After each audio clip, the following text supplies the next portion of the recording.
Anche quest'anno, insieme alle cicale, è arrivato il magico momento della passata di pomodoro fatta in casa. Stiamo raccogliendo i primi pomodori in modo che ci avvantaggiamo per avere quei 300-350 barattoli che ci serviranno per tutto l'inverno e anche per barattarli con i nostri amici in cambio di altri prodotti. Si tirano fuori pentole, pentoloni, bottiglie e per almeno un paio di giorni il tempo si ferma. Subentra il rituale, una tradizione rurale che ci riporta ai tempi dei nostri nonni, quando l'abbondanza della raccolta estiva doveva essere conservata per affrontare l'inverno. Il profumo di pomodoro invade tutta la casa e gli schizzi della salsa imbrattano magliette, pantaloncini, ciabatte.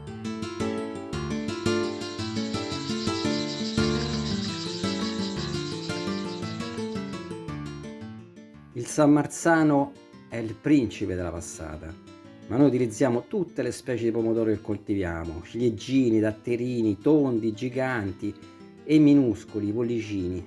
Ognuno di loro contribuisce con la propria sfumatura di sapore e il risultato è una crema di pomodoro, profumata e deliziosa. Sugli spaghetti con qualche foglia di basilico ci dice chiaramente che è arrivata l'estate.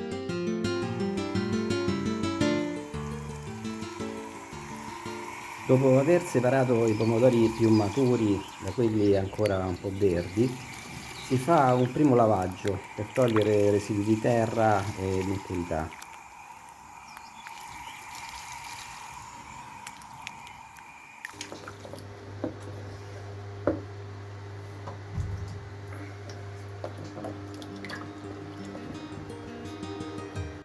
Dopo aver abbondantemente lavato i pomodori, facciamo bollire dell'acqua con l'induzione alimentata dal fotovoltaico.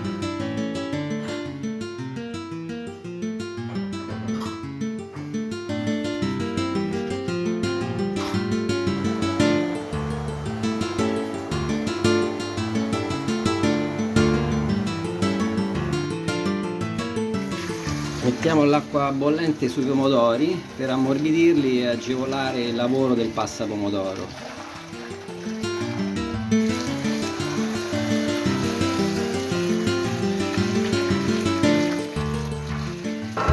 Iniziamo a passare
Togliamo l'acqua in eccesso per rendere la salsa più densa e cremosa.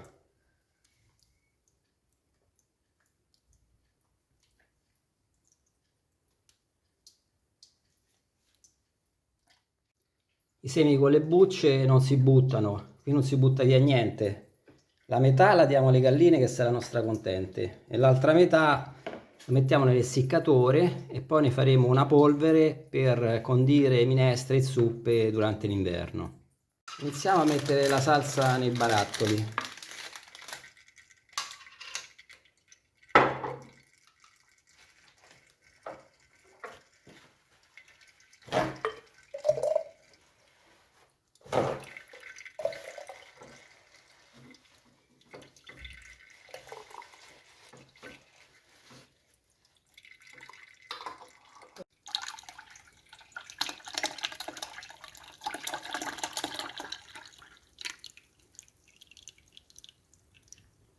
barattoli vanno bolliti per un'ora, dopodiché possono essere riposti in dispensa.